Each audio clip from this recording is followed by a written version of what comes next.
Hi guys, Jness on the mic. So I just wanted to talk with you guys real quick about something called Ban the Box. So my area of study right now is in employment psychology.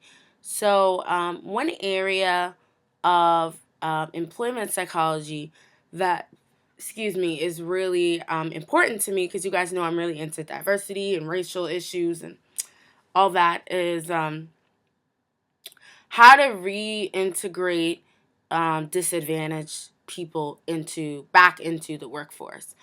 Ban the Box is basically a um, advocating for employers to stop doing criminal background checks for otherwise qualified prospective employees. John Legend has a petition where he's urging President Obama to ban the box. Um, I'll read a little bit of it to you guys. Many of you guys might have heard about it before. I actually heard about it maybe a year or two ago, and I've been an advocate for and definitely a supporter of banning the box. John Legend writes, I'm writing to urge you to issue an executive order implementing a ban the box policy prohibiting asking about an applicant's prior convictions for all federal government employers and contractors. And ban the box is already in many states already. Many states are not allowed to ask prospective employees their criminal background history, their criminal history, because in some fields, you having a misdemeanor drug conviction is not relevant to the job that you're applying for. So, um, an employer seeing that you have that criminal history could be detrimental to you getting the job, and in most cases you're not going to get the job, even if the case was dismissed. In a lot of instances the case might have been dismissed, but that's still on your record and in your history, and employers won't want to hire you because of it. So John Legend goes on to write, banning the box is a direct way to address the destructive discrimination that formerly convicted job seekers face. Ban the box policies still allow criminal background checks for qualified applicants later in the hiring process. These reforms are critical to reducing the black unemployment rate, strengthening our economy, and meeting the state's goal of significantly reducing recidivism and prison overcrowding over the long term. So recidivism for sorry, and I have a cold, y'all. I'm sorry. Recidivism for those of you guys who don't know is when you go to prison, you get out of prison, and recidivism is you going back into prison. So by banning the box, you're reducing the likelihood of someone going back to prison, because when you don't ban the box, and felons and people who have misdemeanors on their record, they have to indicate that they had a misdemeanor, no matter how small it was. And your inability to find a job increases the likelihood of you falling back into a life of crime. If you used to sell weed or sell drugs, you not being able to find a job would increase the likelihood of you going back into that lifestyle. So banning the box would actually be a very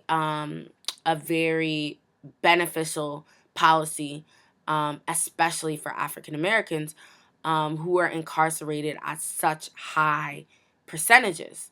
So I'm gonna leave a link to the petition below. You guys should do more research on it. It if you guys have ever read the book The New Jim Crow, you need to go out and read it. It's an amazing book, but it really shows you how the criminal justice system is set up against the African American male in so many ways, and how um, you know African Americans are stopped more, they're frisked more, they often fit the description of someone more often. So because they're stopped more, they're frisked more, they're searched more, they're arrested more, they're convicted more. They serve longer sentences. And then even when African American males get out of jail, you think, oh, I'm a free man. No, you're never a free man. You get out of jail, and then you have to put on every application that you are a felon, that you have a history of, a jail, jail in your background. You have to put that. The employer's not going to want to hire you. On top of that, you still have to pay taxes. You still have to pay child support, XYZ, but you're not able to vote. To me, it doesn't make sense that you're allowed to pay or you have to pay taxes, but you're not even able to vote and try to impact changes that affect your life.